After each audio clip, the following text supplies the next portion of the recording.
নমস্কার বন্ধুরা, আমি সঙ্গীতা রাজ। আমি এসে গেছি আর একটি ভৌতিক কাহিনী নিয়ে, যা শুনে আপনার গায়েও কাঁটা দিয়ে উঠবে।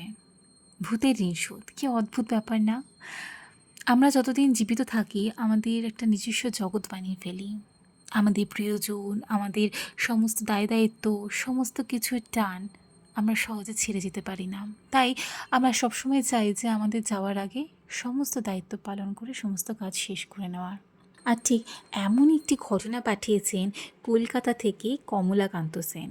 তার পাঠানো ঘটনা এর আগেও আপনাদের মুগ্ধ করেছে। আশা করছি এই গল্পটি আপনাদের ভীষণ ভালো লাগবে। তো চলুন শুরু করা যাক। টিং টং টিং টং শব্দে কলিং বেলটা বেজে উঠে জানিয়ে দিল বাইরের দোরগোড়ায় দণ্ডায়মান কোনো অতিথির আগমন বার্তা। মনে মনে খানিকটা বিরক্ত হয়ে উঠে গেলাম। বড়দের একটা পত্রিকায় পুজোর সংখ্যার জন্য একটা গল্প দেবার কথা, তাই পত্রিকার সম্পাদক মহাশয় আগামীকাল সকালে লোক পাঠাবেন সেটি নিয়ে যাওয়ার জন্য। কিন্তু ঘণ্টা কয়েক চিন্তা করেও গল্পের কাহিনীটাকে মনের মতন করে ঠিক গুছিয়ে নিতে পারছি না। কাজেই বিরক্ত হওয়ার মধ্যে কোনো দোষ নেই। যাই হোক, দরজা খুলে যতখানি বিরক্ত হয়েছিলাম তার চেয়েও অনেক বেশি আনন্দিত হলাম তিনকড়ি তাকে দেখে। তিনকড়ি চট্টরাজ ছোটদের জন্য মজার মজার গল্প, বিশেষ করে ভূতের গল্প লেখায় তিনকড়ি তার জুড়ি মেলা ভার। আর সাহিত্য জগতে তিনি যথেষ্ট নামও করেছেন। তার লেখা গল্প এখনও যে কোনো কাগজে দেখলেই আমি সেটিকে গোগ্রাসে গেলি, অন্যান্য পাঠকদের মতন।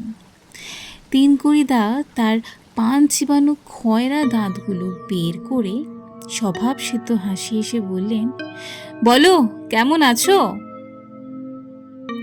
আমি বললাম, ভালো আছি, আসুন ভেতরে আসুন। তারপর অনেক দিন পরে দেখা হলো, কেমন আছেন? আমি শুধাই। তিনি কোনো উত্তর না দিয়েই চেয়ারে বসে গেলেন। চেয়ারে বসে বললেন, গল্প লেখা চলছে বুঝি? আমি বললাম, হ্যাঁ, এই বৃষ্টি বাদলে কোথায় আর যাব, তাই লেখার জন্য পেন খাতা নিয়ে পড়েছিলাম। বৃষ্টি বাদলের কথা মনে হতেই হঠাৎই তিনকড়িদার দিকে চোখ পড়ল। বাইরে ঝমঝম করে বেশ কিছুক্ষণ ধরে বৃষ্টি হয়ে চলেছে, অথচ ভদ্রলোক সেই পদ্মপুকুর থেকে এই দেশপ্রিয় পার্ক পর্যন্ত কি করে এলেন একটুও না ভিজে? আবার সঙ্গে ছাতাটাও নেই। ট্যাক্সি করে? কথাটা মনে হতেই তাকে জিজ্ঞেস করলাম, ট্যাক্সিতে এলেন? তিনি বললেন, না না ভাই, অত পয়সা কোথায়, কিন্তু কেন বলো তো? আমি তখন বললাম, না মানে এই বৃষ্টিতে আপনি একটুও ভেজেননি কি না তাই। তিনকড়িদা বললেন, ও তাই বলো, আমি অনেকক্ষণ আগেই এসেছি। আমি একটু আশ্চর্য হয়ে জিজ্ঞেস করি, অনেকক্ষণ আগে? তিনকড়িদা তখন বললেন, হ্যাঁ, তুমি লিখছো দেখে ডিস্টার্ব করতে মন চাইল না, বাইরে দাঁড়িয়েছিলাম। সে যাক, তুমি আমার একটা উপকার করতে পারবে? আমি তখন বললাম, কি উপকার বলুন? দাদা বললেন, আমি ভাই ছোটদের একটা পত্রিকার সম্পাদকের কাছ থেকে কিছু টাকা নিয়েছিলাম একটা ভূতের গল্প লিখে দেব বলে, কিন্তু আমি লিখে দিতে পারছি না। তুমি যদি সেটা একটু আমার হয়ে লিখে দাও তবে আমি ঋণ মুক্ত হই। কথাটা শুনে অত্যন্ত বিস্মিত হলাম, কেননা ভৌতিক গল্পের কাহিনীকার হিসেবে তিনকড়িদার বেশ সুনাম আছে। আর যার অধিকাংশ গল্পের বিষয়বস্তুই ভূত, তিনি কিনা ভূতের গল্প লিখে দিতে পারছেন না, আর তা আমি লিখে দেব এবং উনি তাদের ঋণমুক্ত হবেন। ব্যাপারটায় বেশ কৌতূহল হলো।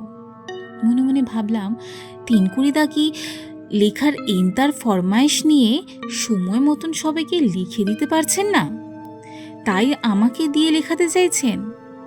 আর সে লেখা কি 3 কড়িদার নামে বেরোবে?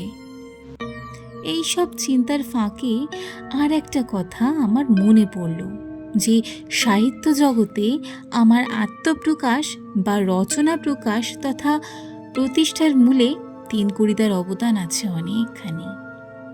তাই তার কোনো উপকারে লাগতে পারাটা আমার কাছে বেশ সৌভাগ্যজনক। কিন্তু মুশকিল হচ্ছে যে আমি তো আবার ভূতের গল্প লিখি না, অন্তত আজ অবধি লিখিনি। কারণ এই অজাগতিক তথাকথিত জীবটা সত্যি আছে কি না তা দেখার বা অনুভব করার সৌভাগ্য আমার আজও হয়নি। তাই 3 কড়িদাকে বললাম, কিন্তু দাদা, আমি তো ভূতের গল্প লিখি না, মানে আমার ঠিক চিন্তায় আসে না। দাদা একটু সাহস দিয়ে বললেন, আরে ভাই, একটু চেষ্টা করলেই পারবে। কিন্তু দাদা, কিছু মনে করবেন না, আপনি তো ভূতের গল্প লেখেন, তবে আমাকে দিয়ে লেখাতে চাইছেন কেন? আমি ইতস্তত করে কথাটা বলেই ফেললাম। তিনি বললেন, আমি লিখতে পারছি না বলেই তো এই অনুরোধটুকু করছি। আমি তখন বললাম, কিন্তু কেন, আপনি কি লেখাটেখা ছেড়ে দিলেন নাকি? দাদা তখন একটু হতাশ হয়ে বললেন, দিতে হলো, কারণ সে পরে জানতে পারবে। এখন তুমি লিখে দিতে পারবে কিনা বলো, আমার আর সময় নেই, এক্ষুনি ফিরে যেতে হবে। আমি বললাম, দেব, তবে গল্পের প্লটটা কি আপনি বলে দেবেন?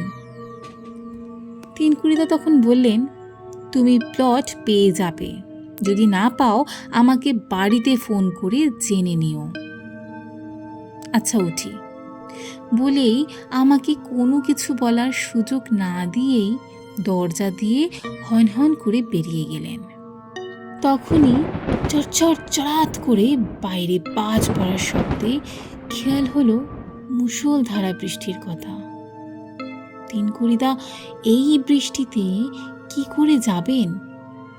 কথাটা মনে হতেই তাড়াতাড়ি বাইরে বেরিয়ে গেলাম, তাকে আর কিছুক্ষণ বসে যাওয়ার কথা বলবো বলে।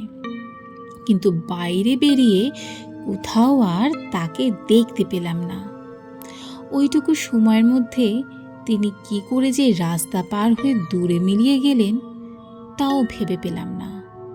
যাই হোক, লেখার টেবিলে ফিরে এসে আবার লেখায় মন দিলাম।